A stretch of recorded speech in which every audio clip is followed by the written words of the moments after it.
Salut, c'est Cyril, j'espère que vous allez bien. Alors aujourd'hui, on va tester un nouveau format vidéo. J'ai vu que ça fonctionnait bien chez d'autres, alors je suis pas habitué forcément à suivre ce que font les autres, mais quand quelque chose marche bien, eh bien on se dit qu'on peut peut-être le proposer aux gens qui nous suivent et qu'on peut le proposer à nos abonnés. Alors ce format, c'est tout simplement, eh bien je vais vous parler en fait d'une liste de livres et je vais vous parler là en l'occurrence dans cette vidéo, vous l'avez vu, des classiques. Tous les classiques qu'il me semble intéressant de vous présenter parce que ce sont des classiques que j'ai beaucoup aimés. Alors on va commencer par Henri David Thoreau, La désobéissance civile, je ne sais pas si on voit bien, voilà. La désobéissance civile, donc c'est un livre en fait où Henri David Thoreau nous explique eh bien, pourquoi il faut désobéir aux lois de son État quand on les trouve injustes. C'est-à-dire qu'on n'a pas la possibilité, selon Henri David Thoreau, de violer la loi quand elle est injuste. On a le devoir de violer la loi quand elle est injuste. Et ce qu'il y a d'intéressant avec Henri David Thoreau, c'est que non seulement il en parle dans ce livre, il le théorise, il explique pourquoi, mais surtout, il l'a fait. Et il a fait un peu de prison. Alors il a été sorti de prison par des gens de sa famille qui avaient de l'argent, qui ont payé sa caution pour qu'il sorte. Mais d'ailleurs, il ne voulait pas en fait, lui, qu'on lui paye la caution. Mais en fait, il a refusé de payer ses impôts parce que, eh bien, selon lui, les États-Unis menaient une guerre injuste. Et quand un État est injuste, eh bien, si on fait des actions pour arrêter cet État, eh bien, il peut être pertinent, il peut être un devoir de ne pas respecter les lois, de ne pas respecter une loi en particulier ou de violer une loi en particulier ou de violer la loi. C'est-à-dire qu'il ne faut jamais cesser de penser que l'éthique, la vertu, la rationalité sont au-dessus des lois, malgré le respect immense que l'on doit aux lois, parce que c'est elles qui garantissent la paix civile. Donc il ne s'agit pas de dire que toutes les lois sont caduques et que voilà, il ne faut pas obéir à son État et pas obéir à ses lois. Au contraire, c'est une bonne chose d'obéir à la loi, mais quand un État est injuste et quand un État propose des lois injustes, il est non seulement possible, selon Henri David Thoreau, eh bien, de désobéir à cette loi, mais c'est même un devoir. Second classique en fait qu'il me paraît important de lire, c'est un petit classique, c'est vraiment un petit truc sympa, ça s'appelle L'art d'avoir toujours raison de Schopenhauer. Alors pourquoi ce livre est intéressant? Tout simplement parce qu'il va vous montrer en fait les différentes formes rhétoriques qui permettent aux gens en fait, eh bien, aux gens ou à vous-même en fait, mais de neutraliser en fait des postures rhétoriques qui permettent à un interlocuteur de faire croire à tout le monde qu'ils ont raison quand ils ont tort. Et moi en tout cas c'est dans cette perspective-là que j'ai lu ce livre, parce qu'on pourrait effectivement utiliser ce livre pour essayer d'avoir toujours raison, même quand on a tort, mais honnêtement c'est pas vraiment dans ce but-là que je l'ai lu dans le but de comprendre comment fonctionne la rhétorique de ceux qui la maîtrisent et qui essayent par cette rhétorique d'avoir toujours raison. Quand vous écoutez par exemple à la télé les politiques avec leurs éléments de langage, eh bien savoir les décrypter d'une manière extrêmement fine peut être, je trouve, hyper intéressant, et c'est ce que nous permet de faire ce livre de Schopenhauer. Le classique suivant est un très très grand classique dont tout le monde parle mais que tout le monde n'a pas lu encore, même si beaucoup l'ont lu, c'est 1984 de George Orwell. Alors c'est un livre qui est de George Orwell, tout le monde le connaît, hein, cet auteur anglais immense qui a été l'élève de Aldous Huxley, qui lui-même a écrit Le Meilleur des mondes, qui est une autre dystopie. Et donc 1984, c'est une dystopie, et en fait c'est une dystopie intéressante, donc la fameuse dystopie où on trouve Big Brother. Et ce qu'il y a d'intéressant dans cette dystopie, c'est que ça nous fait réfléchir à plusieurs points qu'on ne retrouve pas ailleurs en fait, et qui sont très intéressants, comme par exemple eh bien, la relation qu'il y a entre la pensée complexe et le vocabulaire. C'est-à-dire que plus vous avez de vocabulaire, plus votre pensée est complexe, et donc plus vous pouvez avoir des pensées complexes et une compréhension lucide et complexe de la réalité qui elle-même est complexe. Si vous n'avez pas de vocabulaire, et si on appauvrit votre vocabulaire, ou si vous-même vous ne faites pas le travail pour avoir un vocabulaire riche, eh bien votre pensée va être amputée du vocabulaire qui vous manque, parce que on pense en fait avec des mots. Et c'est le grand enseignement en fait du fameux concept de 9 langues dont nous parle George Orwell.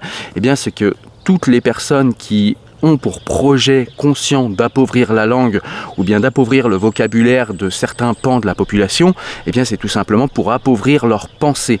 Plus vous lisez Ça, c'est aussi quelque chose qui est intéressant. C'est pas forcément écrit dans le livre, mais plus vous lisez, plus vous avez de vocabulaire, et plus vous avez de possibilités de penser de manière complexe ce qui arrive dans le monde, la société, vos problèmes, etc.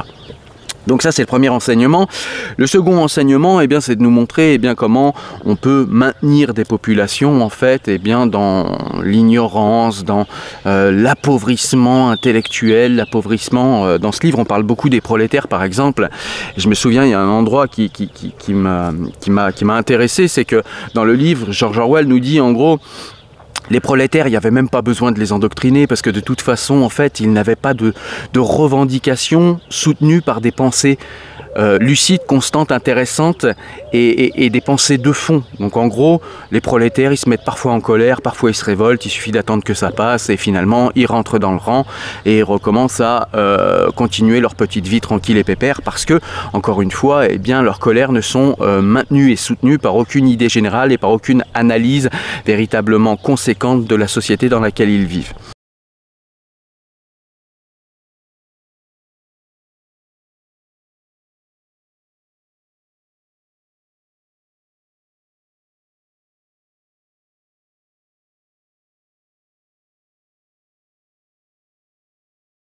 Et puis ce livre évidemment c'est une dystopie qui nous montre eh bien, comment on peut briser un individu qui fait partie du parti, hein, puisqu'on parle d'un parti politique, d'un parti dictatorial, et en fait comment on peut briser un individu dissident à ce parti et comment on peut, sans tuer les gens, eh bien, les briser psychologiquement tout simplement pour qu'ils rentrent dans le rang. Donc c'est vraiment un livre intéressant qu'il faut impérativement lire, 1984 de George Orwell. Ensuite un autre classique c'est Kant. Qu'est-ce que les Lumières? Alors c'est intéressant parce que eh bien, très souvent on parle des Lumières, tout le monde parle des Lumières quasi, et les Lumières en fait on ne sait jamais précisément ce que c'est, chacun a sa petite définition dans sa tête, il y en a qui détestent les Lumières, il y en a qui les adorent, il y en a qui les adulent, et en fait on est toujours un petit peu perdu quand il s'agit de véritablement décrire ce que sont les Lumières, ce qu'a été leur pensée, même s'il y a eu des pensées qui étaient bien évidemment pas forcément les mêmes, il y a eu des pensées différentes, mais il y a quand même eu un mouvement en fait, un mouvement commun, qui était de sortir l'humanité de l'obscurantisme religieux et de l'obscurantisme de la superstition et de l'ignorance en général pour aller vers la lumière du savoir, de la connaissance et de la réflexion. Il en est dit bien plus dans ce livre et si vous voulez véritablement savoir ce que sont les Lumières précisément, eh bien Kant le définit parfaitement dans ce classique que je vous recommande. Le livre suivant, c'est un livre de Descartes, c'est les Méditations métaphysiques. Alors ce livre est intéressant parce que les méditations métaphysiques eh bien, vont reprendre les éléments que je trouve les plus intéressants chez Descartes. Par exemple, à la méditation 2, Descartes nous montre comment notre imagination peut nous tromper et comment en réalité, eh bien, nous ne pouvons pas entièrement faire confiance à nos sens pour définir la réalité. Donc ça c'est intéressant. Dedans aussi, il nous propose en fait par une méditation eh bien d'expliquer comment prouver que Dieu existe. Et là pour le coup, je suis absolument pas d'accord avec Descartes, je crois que c'est la méditation 3 qui est vraiment pas terrible pour ça. Il est communément admis, je sais pas, mais en tout cas, beaucoup de gens disent que Descartes a eu peur de s'attaquer aux religieux, c'est quelqu'un qui a vécu après Galilée. Donc voilà, ils avaient tous le procès de Galilée en tête. Voilà, je pense que Descartes n'a pas voulu aller fouiller là-dessus, ou alors c'était une vraie conviction chez lui. Je sais pas, peut-être des spécialistes pourront éclairer ce point. Toujours est-il que, eh bien, quand Descartes essaye de parler et de dire qu'il va démontrer que Dieu existe, franchement, c'est pas pertinent et on peut le démonter nous-mêmes en quelques minutes. Il part d'axiomes qui le regardent, qui sont les siens, mais qui sont arbitraires, et donc c'est pas intéressant. Mais pourquoi je vous le présente quand même ce livre? Parce que, eh bien, quand il nous parle en fait de la préhension de la réalité par l'essence et du fait que, eh bien, tout ça est en fait, voilà, on le voit bien là, que tout ça est en fait très très relatif et que, eh bien, en réalité, c'est la rationalité et l'intellect qui sont la lumière de l'esprit et qui nous permettent au mieux, eh bien, de faire attention, de ne pas nous tromper entre, eh bien, ce que nous percevons de la réalité et notre imagination et entre le fait que, eh bien, nos sens peuvent nous tromper et le fait que seule la rationalité en fait permet de nous détromper. Ce sont des choses comme ça qui sont intéressantes dans ce livre et qui nous permettent véritablement de nous méfier de nos sens, de nous méfier de notre imagination et de nous rappeler que notre intellect est là justement pour cela. Alors le classique suivant, forcément je ne pouvais pas passer à côté, c'est l'éthique de Spinoza. L'éthique de Spinoza, je ne vais pas forcément vous en dire long ici, j'ai fait de nombreuses vidéos sur la chaîne sur ce sujet. L'éthique de Spinoza, vraiment une odyssée littéraire, une odyssée philosophique. C'est un livre qu'on doit lire une fois dans sa vie. Beaucoup de choses dans ma vie ont été remises en question après la lecture de ce livre, après la compréhension surtout de ce livre, parce que la lecture, je l'ai faite assez tôt, mais pour comprendre ce livre, il faut vraiment beaucoup d'aide extérieure. Il faut voilà, étudier tout ce qu'il y avait autour à l'époque où ce livre a été écrit, le vocabulaire de l'époque, etc. Mais quand vous faites le travail de compréhension de ce livre, d'ailleurs il y a un livre qui est pas mal pour ça, c'est le livre, donc c'est l'éthique aussi, mais c'est l'édition en fait de Maxime Revers chez Gallimard. Non, chez Flammarion, pardon. Et qui est vraiment un très très bon livre parce qu'en fait, il y a les annotations à côté qui nous expliquent en fait les termes qu'utilise Spinoza, pourquoi il utilise ces termes, dans quel contexte textuel et dans quel contexte historique, à quoi ça rapporte, à quoi ça ramène, etc.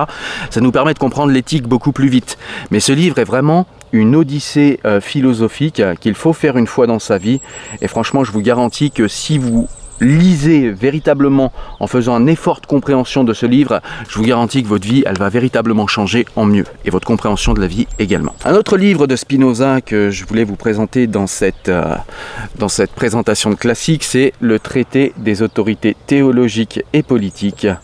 C'est un livre qui est très intéressant parce que c'est un livre en fait où Spinoza va nous parler en fait, alors déjà des religions, il va nous expliquer comment il perçoit les religions, il va nous montrer que les religions eh bien, sont peu ou prou en fait des sectes qui sont tenues par les ventriloques de Dieu, par des gens qui font commerce de la religion, par des gens qui se servent de la religion pour faire de la politique et pour appauvrir les esprits d'âmes déjà ignorantes et pour maintenir les âmes dans l'ignorance. Il va nous montrer également dans ce livre les relations qu'il devrait y avoir selon lui entre le théologique et le politique, c'est-à-dire entre la religion et le système politique d'un pays. Il va nous parler également de la manière dont il voit l'organisation politique d'un pays, l'organisation politique qui selon lui serait la meilleure. Et ce livre est très intéressant pour ça, encore une fois. Et dedans, il passe beaucoup de temps à nous démonter eh bien, les monothéismes et à nous montrer qu'ils ne sont pas ce qu'ils prétendent être et d'une manière géométrique comme à l'habitude de Spinoza. Donc c'est ça qu'il y a de très intéressant.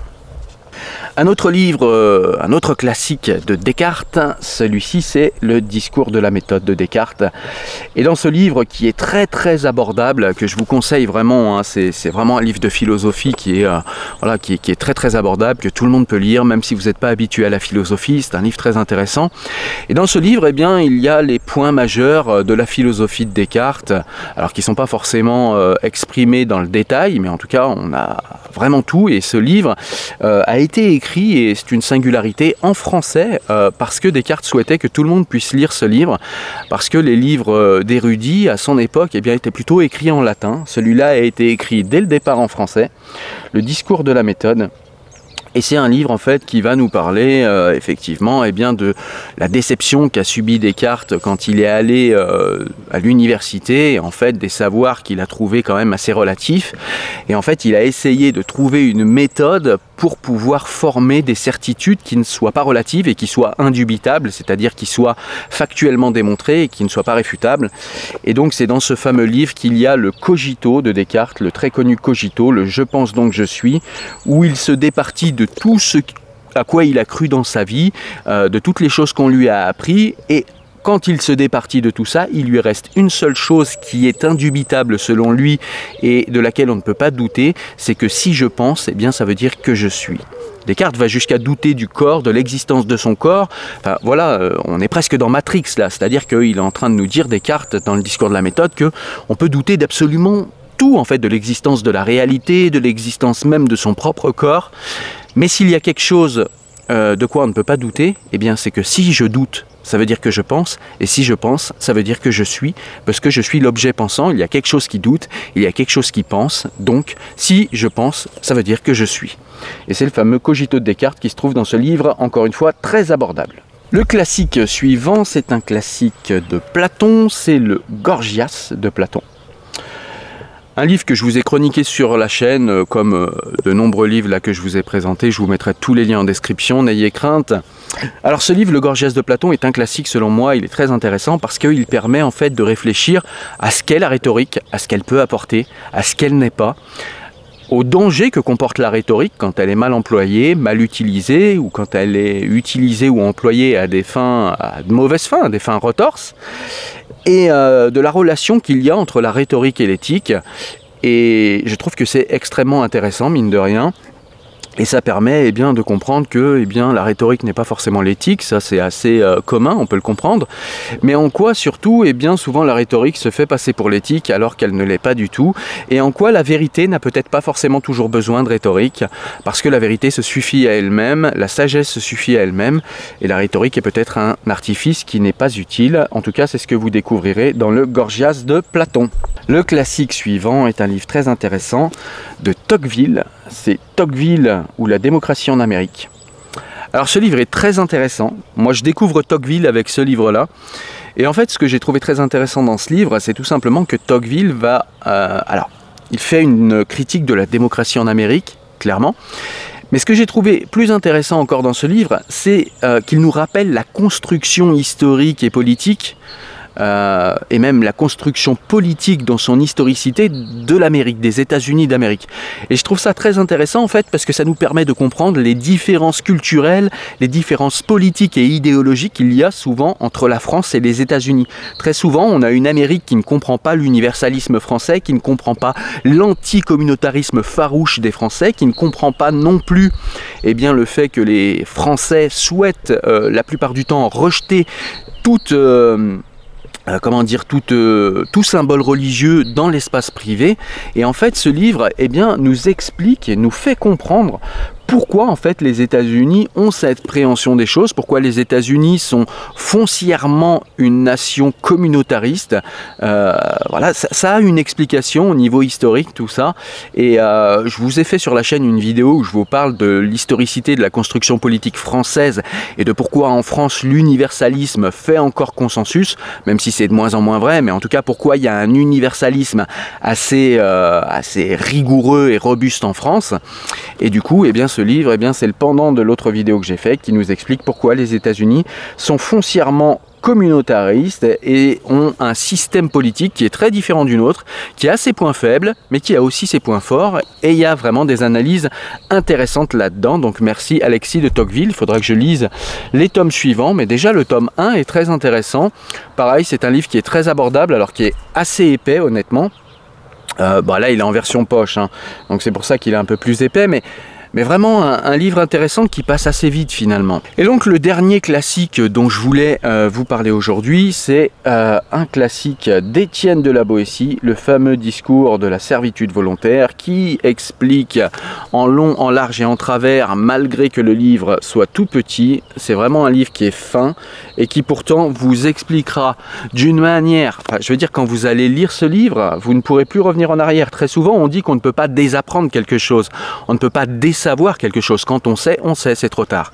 Et bien avec ce livre, ce qu'il y a d'intéressant, c'est quand vous avez compris et quand vous savez que votre propre servitude est de votre fait et que le fait que vous soyez servile eh bien vous affaiblit et que vous pestez très souvent vos tyrans, mais vous êtes celui qui est le problème et qui donne le pouvoir à son tyran.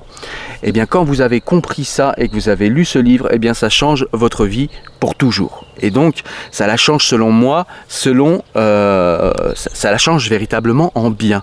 Donc vraiment, c'est très très intéressant de lire Étienne de la Boétie.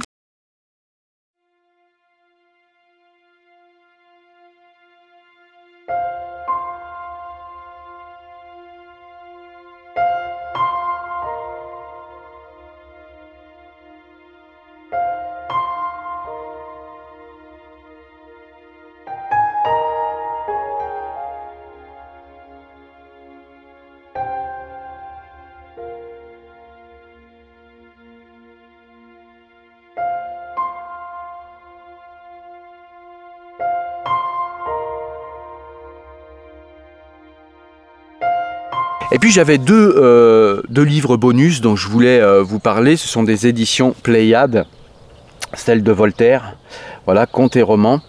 Et dedans j'ai lu Microméga qui est ici, voilà, vous devez le voir au tout début. J'essaye de vous le montrer, voilà. Vous voyez, il y a tous ces titres en fait. Tous ces titres sont dans l'édition Pléiade, vous voyez, ce sont des éditions comme ça. J'en profite pour vous montrer ce que sont les éditions Pléiade. C'est vraiment des beaux livres. Pour moi, c'est des bijoux. Vous voyez, je vous montre. Pour moi, ces livres-là sont des bijoux. Bref, dans ce livre-là, j'ai lu Microméga de Voltaire, donc. Et Microméga est un livre qui est intéressant aussi, c'est un classique également, et Microméga de Voltaire est intéressant en ce sens qu'il décentre en fait, surtout pour l'époque dans laquelle il a été écrite, mais ça marche encore aujourd'hui. Voltaire décentre l'être humain de son anthropocentrisme naturel, et en fait il fait intervenir des extraterrestres qui viennent d'autres planètes et qui viennent découvrir l'humanité, et ils sont assez assez ironiques en fait sur l'arrogance de l'humanité qui se pense au centre de tout, qui pense la Terre faite pour elle, qui pense qu'il n'y a pas d'autre vie qu'eux et que Dieu ne s'intéresse qu'à eux, qui sont super fiers de leur philosophie pourtant extrêmement fragile. Et je trouve que ce livre est intéressant parce que ça permet encore une fois de se décentrer véritablement. Penser que Voltaire pensait aux extraterrestres à l'époque où il a écrit ce livre, c'est une imagination assez intéressante aussi pour l'époque, et vraiment se sortir de l'anthropocentrisme et peut-être parfois on est culturellement centré sur soi, et ça permet de se décentrer. Et c'est une expérience de pensée qui est, je trouve, intéressante et qui est même nécessaire pour mieux penser notre quotidien ensuite. Et puis, encore un bonus, c'est des classiques de Platon. Donc là, pareil, vous voyez, il y a plusieurs titres là, qui sont dans cette édition Pléiade de Platon. Voilà. Et donc, dedans, alors moi je vous ai déjà présenté Gorgias, et là je vais vous conseiller en plus Protagoras. Protagoras, en fait, c'est un livre où Platon va nous parler des sophistes et du sophisme, et à mon sens du premier relativiste philosophique qu'est Protagoras, pour qui tout est, il a cette fameuse phrase en fait, tout est, non, l'homme est à la mesure de tout, c'est-à-dire qu'en gros, toute pensée, toute philosophie, tout système philosophique en fait n'est pas objectif, et il est par rapport aux hommes qui le formulent. Et en fait, Platon va combattre cette idée-là, ce relativisme philosophique qui voudrait que chacun ait raison selon sa propre vision, selon ses propres sensations. Et donc Socrate, par les mots de Platon, Platon plutôt, par les mots de Socrate, dans un dialogue, va combattre Protagoras sur ses idées, et il va nous montrer que le savoir c'est quelque chose d'objectif et que ça n'est absolument pas quelque chose de relatif, pour peu qu'on soit rigoureux et qu'on ait l'exigence en fait de chercher ce savoir. Le livre suivant que je vais vous conseiller là-dedans, c'est un livre que j'ai chroniqué il n'y a pas très longtemps, c'est l'Apologie de Socrate. Voilà, vous devez le voir sur le haut. L'Apologie de Socrate, en fait, c'est tout simplement un classique qui nous parle du moment où Socrate a fait face au tribunal d'Athènes parce qu'il a été accusé en fait d'athéisme et de corrompre la jeunesse. Enfin, d'athéisme, ou alors de faire rentrer de nouveaux dieux dans Athènes. Et donc, ce classique est intéressant parce qu'il montre en fait comment Socrate se défend face à une nation qui l'accuse, et comment l'accusation à laquelle il fait face, Socrate est en réalité une excuse en fait pour accuser Socrate pour sa vie de philosophie qu'il a menée à Athènes, en questionnant les certitudes des plus puissants dans Athènes, et ils lui font payer par ce procès. Et donc Platon nous restitue ce procès par ce classique qu'est l'Apologie de Socrate. Ensuite on a le Criton. Le Criton est un autre classique, donc c'est la suite en fait de l'Apologie de Socrate. Et dans le Criton, en fait, on a Criton qui va dialoguer avec Socrate et qui va lui dire, écoute, Criton va dire à Socrate, écoute, moi j'ai les moyens de te faire fuir de ta prison. Je peux payer les gardiens, je peux payer des personnes pour que tu puisses t'enfuir. Et j'ai même un endroit où tu peux trouver asile et où tu pourras vivre sans faire face à ta condamnation. Et en fait, dans cet échange, Socrate va expliquer à Criton pourquoi il doit faire face à sa condamnation, pourquoi malgré la sympathie et la gentillesse de ce qu'il lui propose, eh bien, il va refuser de fuir et il va faire face à ce à quoi l'a condamné le tribunal, c'est-à-dire à la mort par empoisonnement en buvant la ciguë. Le livre suivant que je voulais te proposer, donc il y a le Gorgias, je te l'ai déjà proposé. Le livre suivant, c'est le Phédon. Et dans le Phédon, là, dans ce classique-là, eh bien, on va avoir Platon avec, il va être avec qui? Avec Cébès et avec Simmias, et puis quelques autres personnes qui interviendront de manière ponctuelle. Mais en tout cas, ça va être le dernier débat de Socrate. Et ce débat, en fait, il va avoir lieu dans la prison où est Socrate. Donc ça va être après l'apologie de Socrate. Hein. Ce texte suit l'apologie de Socrate, le Criton. Et donc après, on a le Phédon. Et dans le Phédon, eh bien, il nous est montré... En tout cas, Socrate nous montre pourquoi il n'a pas peur de la mort. Tout le monde l'interroge. Pourquoi tu n'as pas peur de la mort? Tu vas bientôt mourir. Tu vas devoir faire face à ta condamnation, boire la ciguë, mourir empoisonné. Et on te sent extrêmement serein, extrêmement en paix avec toi-même. Comment ça se fait? Et en fait, il va y avoir un débat où Socrate va montrer pourquoi il n'a pas peur de la mort, pourquoi il n'y a pas de raison selon lui d'avoir peur de la mort, et pourquoi en fait il croit en la persistance de l'âme après la mort, et pourquoi selon lui, eh bien, l'âme est immortelle, bien que le corps est mortel. Voilà. Et donc on a fini cette grande liste de classiques que je souhaitais te proposer aujourd'hui.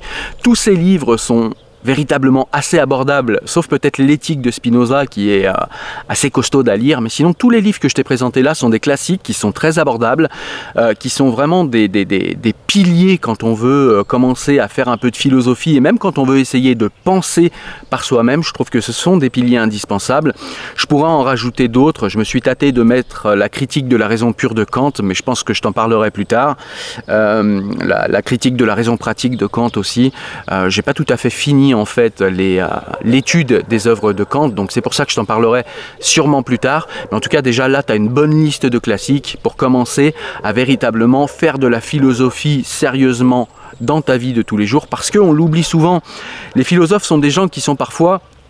Alors moi je suis pas philosophe, mais très souvent on a des philosophes qui sont très hautains et qui vont garder la philosophie comme quelque chose qui leur appartient, et eux ils ont beaucoup lutté, ils ont fait un doctorat, un master, un doctorat, et ensuite voilà, la philosophie ça a parfois cette... comment dire, cette préhension que c'est quelque chose d'extrêmement, voilà, qui n'est pas concret, quelque chose qui est très, et puis qui est très élitiste, c'est-à-dire que seules des personnes véritablement fondées à penser à des idées abstraites comme ça, la philosophie a souvent cet air abstrait et élitiste, et il faut vraiment être très intelligent pour commencer à philosopher. Ça n'est pas vrai. La philosophie, c'est fait pour tout le monde, chacun à son niveau, chacun avec les penseurs qui lui parlent, chacun avec les modes de vie qui lui plaisent. Mais en tout cas, la philosophie, c'est apprendre à réfléchir aux questions existentielles, aux questions de la vie de tous les jours, apprendre à réfléchir à des questions métaphysiques, apprendre à réfléchir à la vie en général, à sa propre vie, à son intériorité, essayer d'intérioriser ces questions. La philosophie, c'est aussi de la méditation, donc c'est véritablement quelque chose qui est à la portée de tous, la philosophie. Ne vous laissez pas enfermer par des gens qui vous disent que la philosophie c'est quelque chose d'élitiste, c'est quelque chose qui est fait pour les seules personnes qui ont un cursus universitaire. On a essayé de me le faire à moi plein de fois. Non, la philosophie c'est fait pour tout le monde, à tout âge. Comme le dit et le répète Sénèque, il n'y a pas d'âge pour vivre bien et pour être heureux. C'est ce que permet la philosophie de 7 à 77 ans. Je vous remercie et je vous dis à très bientôt pour une prochaine vidéo. Salut!